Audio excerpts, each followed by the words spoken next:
Hello tout le monde et bienvenue sur cette nouvelle vidéo. Aujourd'hui, on se retrouve pour une vidéo axée voyage. Je vous partage mes 10 indispensables que j'ai tout le temps avec moi en voyage.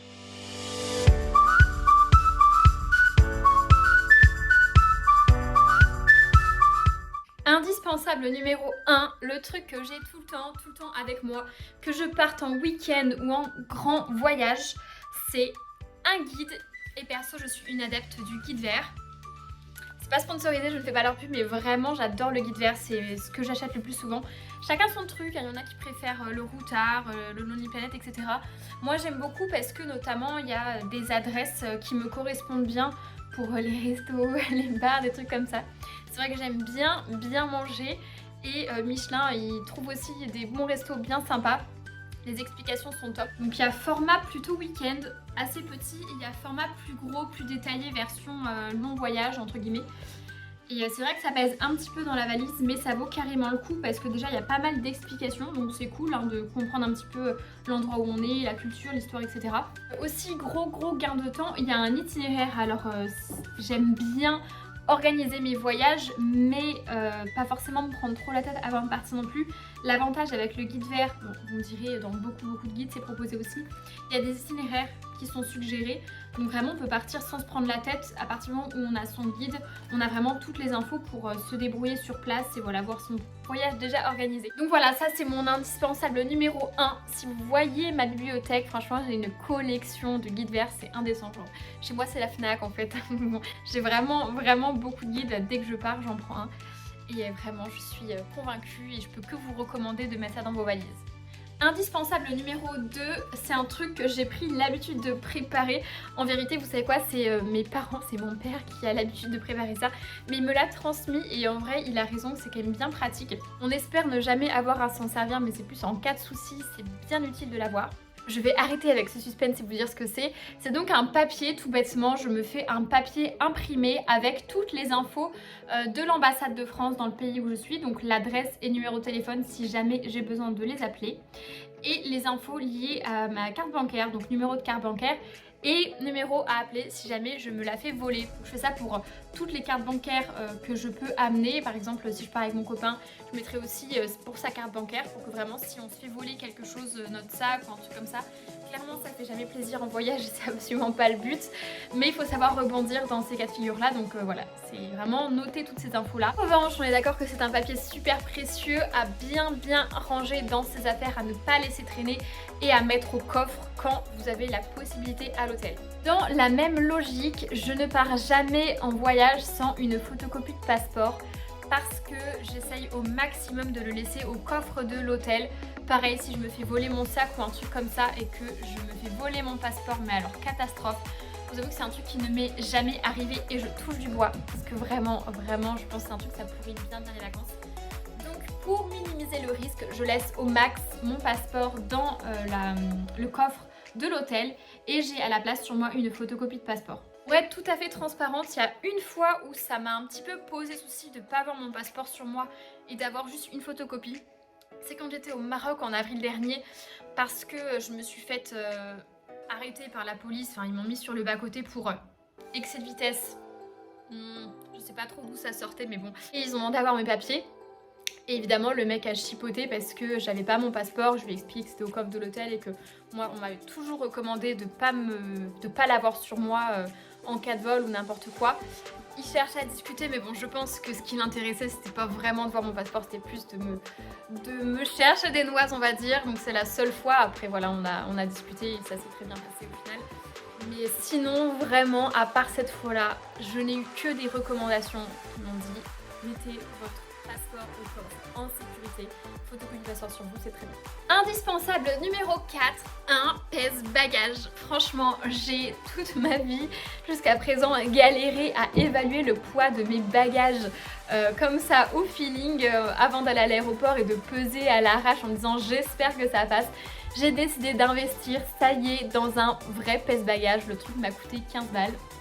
Et je vais pouvoir enfin savoir combien pèsent mes bagages avant d'arriver à l'aéroport en sueur en me disant j'espère que je suis pas en excès. Donc c'est un truc voilà qui m'a coûté 15 balles que j'ai acheté chez Beurer où je m'en suis pas encore trop servi donc je ne peux pas faire mon retour d'expérience.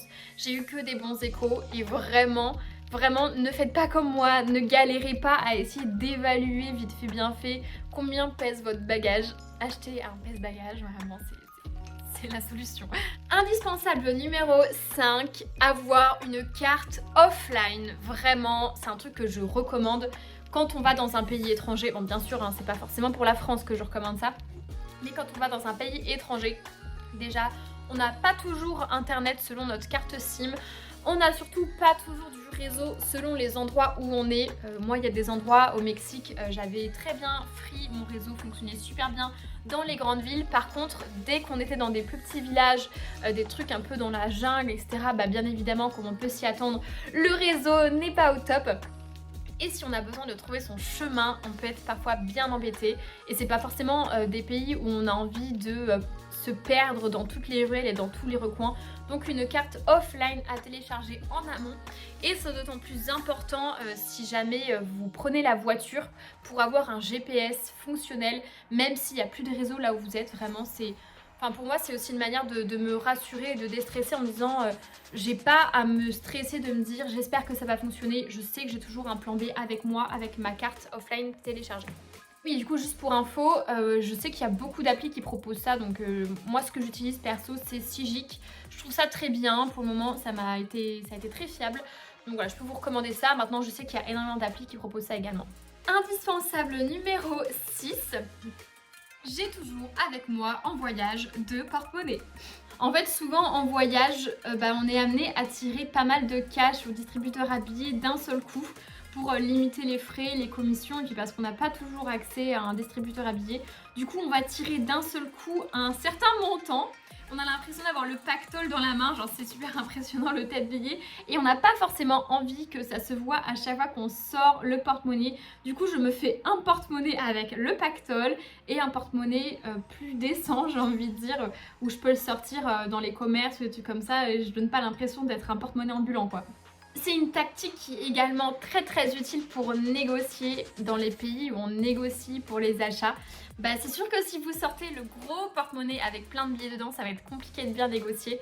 Par contre, si vous sortez le porte-monnaie où il n'y a pas beaucoup de sous et vous êtes en mode regardez, j'ai vraiment que ça, je peux pas vous donner plus, il y a moyen de négocier un petit peu mieux. Indispensable numéro 7, vous allez me dire classique, une batterie externe. Vraiment aujourd'hui on ne peut pas se permettre de ne plus avoir de batterie sur son téléphone, on fait tellement tout avec, ou en tout cas je fais tellement tout avec, ça me sert de GPS.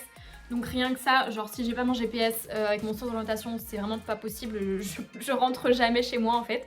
Donc je fais GPS. Je prends plein de photos avec, plein de vidéos pour les petits vlogs notamment. J'aime bien aussi aller sur les réseaux, j'envoie des messages à ma famille sur WhatsApp, des photos, etc. Et la batterie part vite, hein, mine de rien, en faisant tout ça. Donc une batterie externe indispensable. Vraiment, c'est un truc, ça pèse pas très lourd dans les bagages. Ça peut même se mettre dans le sac à main. Donc vraiment un truc à avoir avec soi. Indispensable numéro 8, une mini trousse à pharmacie. Alors ça dépend bien évidemment du pays dans lequel je me rends. Si c'est des pays où il y a la tourista, je vais avoir une trousse à pharmacie un peu plus conséquente que si je pars en Italie, hein, on va pas se mentir. Mais l'idée, c'est que j'ai toujours un minimum, mes petits indispensables avec moi. Donc qu'est-ce que j'appelle les indispensables? Pour moi, ça va être une plaquette de Doliprane, une plaquette de Spasfungok, mes petites huiles essentielles que je ne quitte jamais. Donc j'ai toujours de la lavande aspic en cas de bobo et de la menthe poivrée en cas de mal de tête ou si je me sens un peu patraque. Toujours ça avec moi.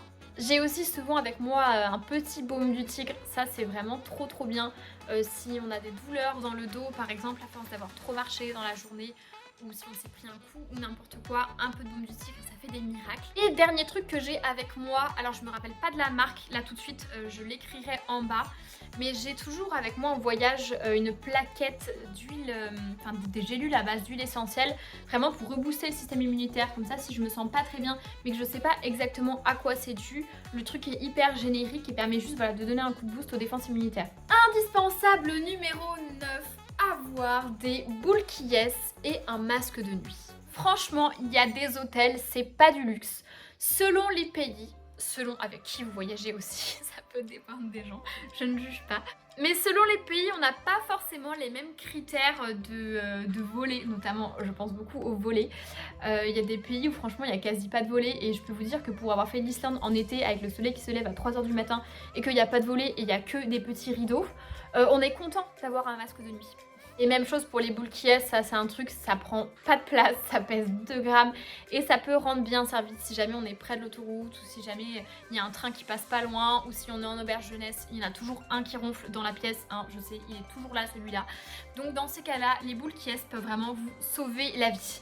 Et on arrive au dernier indispensable qui est une carte bleue internationale.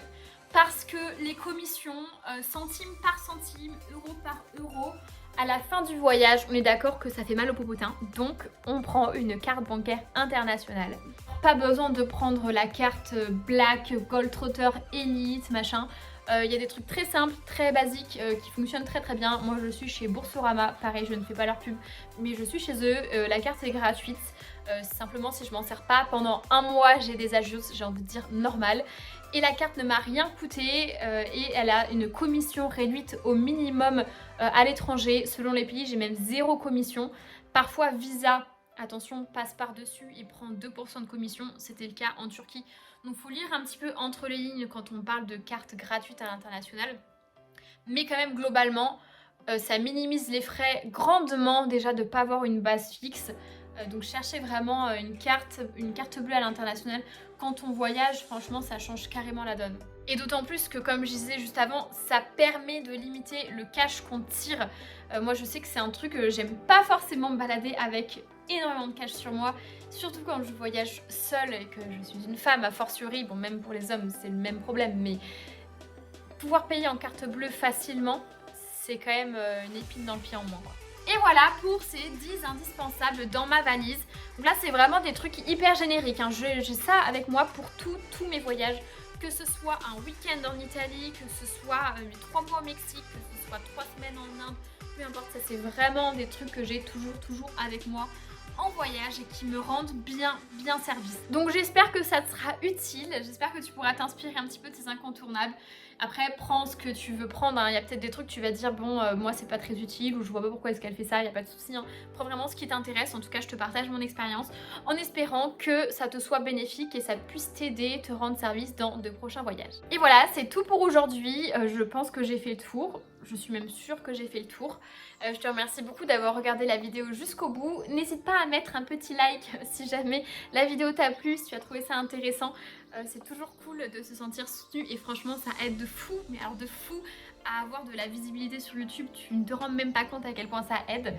En tout cas, voilà, je te remercie et puis je te dis à très bientôt sur une prochaine vidéo. Ciao!